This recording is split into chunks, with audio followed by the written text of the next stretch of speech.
You might not have heard of him. His name is Sam Estes or something. Over, lights need to come down.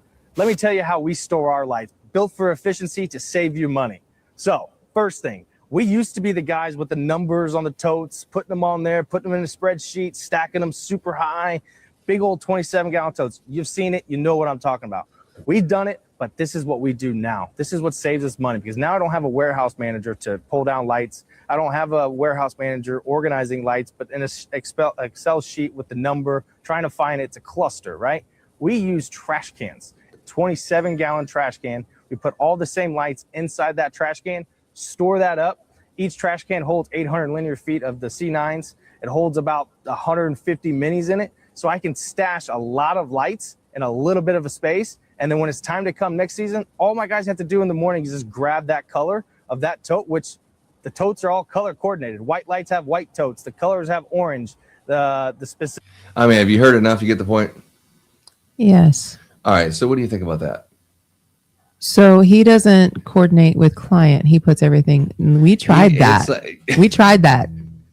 I mean, that was a cluster. Look, first of all, the kid's doing good. All right. I mean, he's doing great. Sam That's is a great out idea. there It works for kicking you. ass. He's in Indianapolis. I think he went through the Fred training and passed Fred up like ×5, in the first or second year.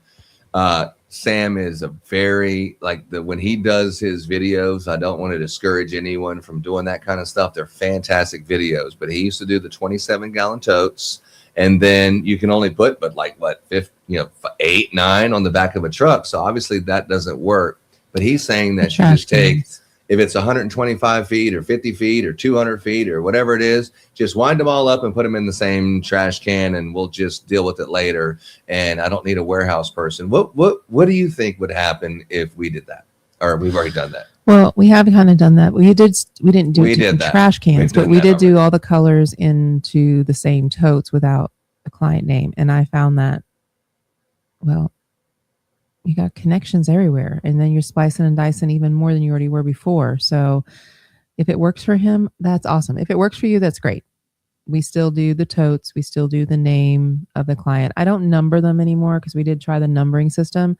I just their name and their address is but we know our clients very well and we know their names. So I don't have a warehouse manager either. We have a warehouse manager.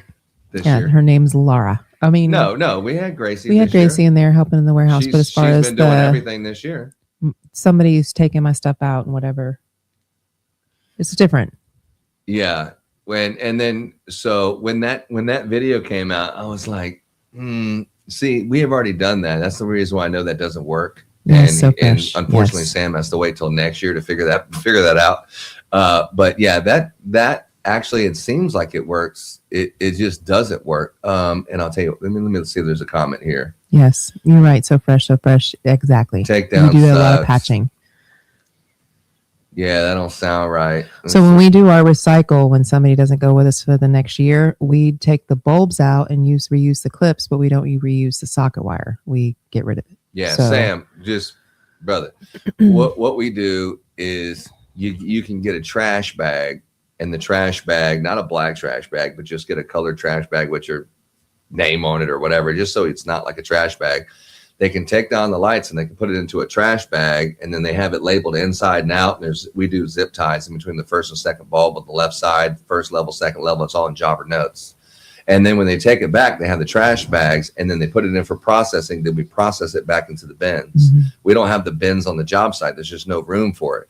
So it's into the colored company trash bags, and then they go into the back of the truck, and then they come back into the warehouse, and then they're put into the processing table where they bin 1 of 3 or 1 of 4, and that's how we do those. Because when you have the smaller increments of lights, if it's 150 foot of lights, then this one's only 80 foot. So then you have more connections, and every time you have a connection is another reason you have to go back and fix something, because more connections is more problems. Mm-hmm. And you don't know what's going on with those lights. And some of them, the clips or the bulbs are facing this way. Maybe they have shingle tabs. Maybe these one have roof clips. Maybe these have something else. It's just a disaster waiting to happen. I've already been through this. We've been doing this for 10 years. So what we ended up doing is just taking all the bulbs out of all the wire, throw the wire away. I mean, literally the socket wire, reusing it, I don't care what brand it is. It's just another thing that possibly can go wrong on a project. You could lose a customer and a lot of other things. So I would just take all the bulbs out, put the bulbs back into bags, take the socket wire, throw it away. The males and females, we actually thought that we would, take them off, replace them and recycle them. But the males and females, they do not recycle good on the second year. They just, for some reason, they just don't work. I don't know why they don't work, or they're not pointy enough anymore, or like something, or just whatever the hell it was. It doesn't work the second year consistently, and it's all about making more money. It's about making more money and doing things more efficiently. So that would be my recommendation over there. I do like the idea of putting it in the trash bag. If you're going to take a full 500 roll spool or 1,000 foot roll spool, and you're going to put the bulbs in the clips, you put a big, tall traffic cone, the cylinder one, the small one, not the big fat one, the one that's, can be aerodynamic with the wind, the skinny one. You put that one in the bottom of the 50-gallon trash can and you spiral around it. So when you pull to the job site, you just take it, and it's 1,000 foot of pre-done wire, and you just start pulling it right out of there, and it comes around the traffic cone so it doesn't get tangled. Now, that's a good idea. Mm-hmm. But the putting into the trash cans, well, it'd be interesting to hear what he says. But he did double down on it. And here's what we got here with and I'm not picking on him. I think he's doing a great job. I think he's a fantastic person. Very great to have someone like that in our industry that's sharing like this. I just thought that one was... That's very interesting. We've already made that mistake. Let's go. Did he do the one where you threw the bins off? Here's another reason why we don't use totes, and this is actually a really good one I didn't think about until today, as it reminded me. Check it out. So we're on our 11th of our 21st job takedown today. If I was going to have 21 takedowns today, how am I going to fit 21 totes individually labeled in the biggest truck you can buy? I mean, an 8-foot bed, full cab. I mean, there's not any trucks really bigger than that one. So I'm telling you, you can't do as many takedowns as well when you're using totes because of all the organization and all that. Like, we keep some, like extension wire. But that's another reason. There's a tip for you. So here's another reason why we don't use totes. Anyway, it's just nice because, when you first start out, there is no training that teaches you this. It really doesn't. There's no training that's out there that teaches you the real world experience you get when you actually do it. Mm-hmm. And then you don't know if it works because you have a great plan. I mean, you're like, look, last year, here's the things I think need improved. And then you go, okay, then next year, what I'm going to do is I'm going to do it this way. And I think that'll fix it. But you don't know if that's going to work until you get into the season. And you're like, oh shit, that didn't work either. But anyway, the putting it into the bag so you can have more room, and then bending it up later when you get back to the office and doing your full inventory of what you got, going through it, make sure everything works and stuff like that. That's what we do. Abdul says you just spend $70 for a U-Haul trailer, but you would need that for a week. Now we have a big trailer and we come meet the guys and we take their materials off them, especially when you have a house with like 3 or 4 reefs and a bunch of garland. You need the pickup truck is just not going to be enough. You have to have a trailer. But anyway, there's that. What challenges led you to throw away socket wire? And so fresh and so clean said, interesting, but they're different lengths. So you'd be patching a bunch. Yeah, you'd be patching a bunch. And so, guys, I'm going to tell you right this. Socket wire, hot glue. Okay. Now, you might say, well, I have a socket wire from this company that is so strong that when you pull it off of there, that the glue, it doesn't break out the bottom of the sockets. It's a lot better, and you can use it for 2 or 3 years. But when you're hot gluing, if you're in Texas, you know these things. If you're hot gluing to the back of the socket and you're putting it onto a brick or stone, is the only 2 surfaces you should do. If you put it on the brick or the stone, you need no hot glue that's existing residue. It needs to be a clean surface against a clean surface, not hot glue to hot glue. It doesn't work. Okay. More trouble calls are going to come back, or service calls are going to come back from something falling off because you repurposed something, or a socket fell off and it wasn't, but now it is. Just replace the socket wire. How much does it possibly cost? Replace the socket wire around the archways. Also, when you have all these connections on the roof and they're additional and it's from the 3rd or 4th year and the customer's like, what the hell? I had these lights and now I have all these connections. It doesn't look professional.